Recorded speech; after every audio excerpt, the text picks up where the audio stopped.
क्या तीसरी लहर का डर दूसरी लहर से ही सच बनता जा रहा है? और क्या बच्चे अभी से संक्रमण की ज्यादा चपेट में आने लगे हैं? देश को चिंता में डालने वाले ये सवाल इसलिए उठे हैं क्योंकि राजस्थान के कुछ जिलों से ऐसी रिपोर्ट्स आ रही हैं जिन्होंने सबको परेशान कर दिया है। राजस्थान के दौसा, डूंगरपुर, सीकर, झालावाड़, बाड़मेर जैसे जिलों में बच्चों में संक्रमण के मामले मिले हैं। दौसा में पिछले 20 दिन में 341 बच्चे संक्रमित हो चुके हैं। सीकर में मार्च से लेकर अब तक 1757 बच्चे संक्रमित हुए हैं। डूंगरपुर में पिछले 10 दिन में ही कम से कम 315 बच्चे संक्रमित पाए गए। लेकिन प्रशासन के लोग अलग अलग बातें कर रहे हैं।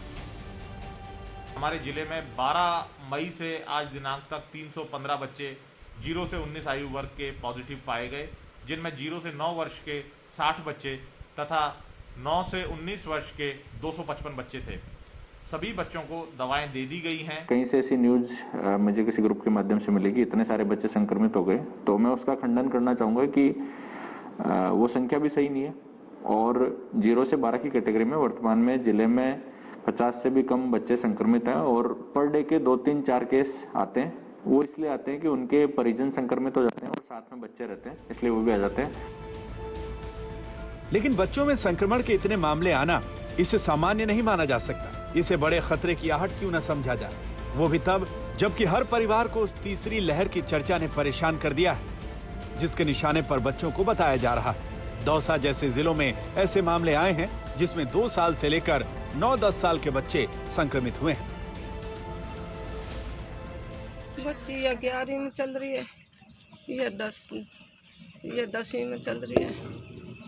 दोनों की रिपोर्ट पॉजिटिव है।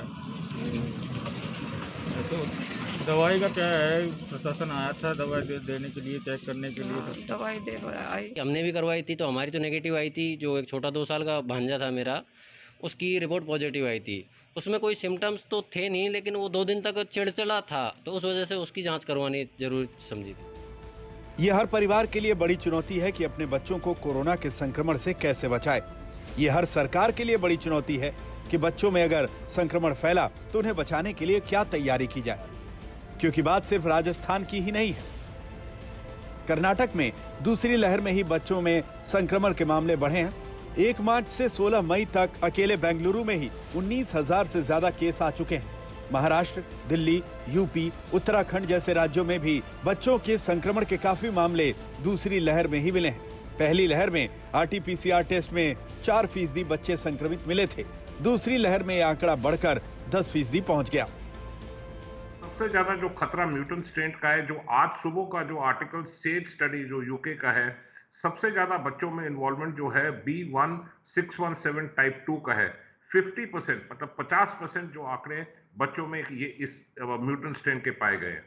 बच्चों का जो प्रेजेंटेशन है इस साल पिछले साल के हिसाब से भी काफी भिन्न है, क्योंकि ज्यादातर loose motion, vomiting, rash, conjunctivitis उस प्रकार की है। खाली फीवर, खांसी, सांस फूलना नहीं है। तो जो राजस्थान में हुआ, मैं बड़ा बताना चाहूंगी कि वो अगर आप नोट करें उनकी पीक के बाद हो रहा है।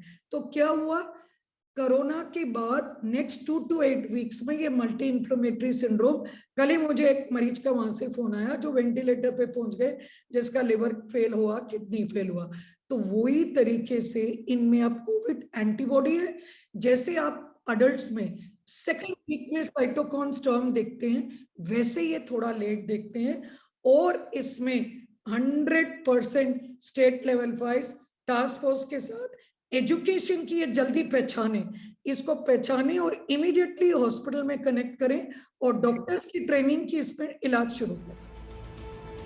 बच्चों पर दूसरी लहर ही डरा रही है। 2 गुने दर से बच्चे संक्रमित हो रहे हैं और आगे तीसरी लहर का खतरा है।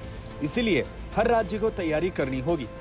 महाराष्ट्र में बच्चों के लिए अलग कोविड केयर सेंटर तैयार किए जा रहे हैं। बच्चों में कोरोना के इलाज के लिए करीब 6,000 पीडियाट्रिशियन को ट्रेंड किया जा रहा है। दिल्ली और यूपी जैसे राज्य भी तीसरी लहर के खतरे से निपटने के लिए अपने अपने हिसाब से तैयारी कर रहे हैं। ये तैयारी पूरे देश में होनी चाहिए, क्योंकि खतरा बहुत बड़ा है और अब बात बच्चों की है।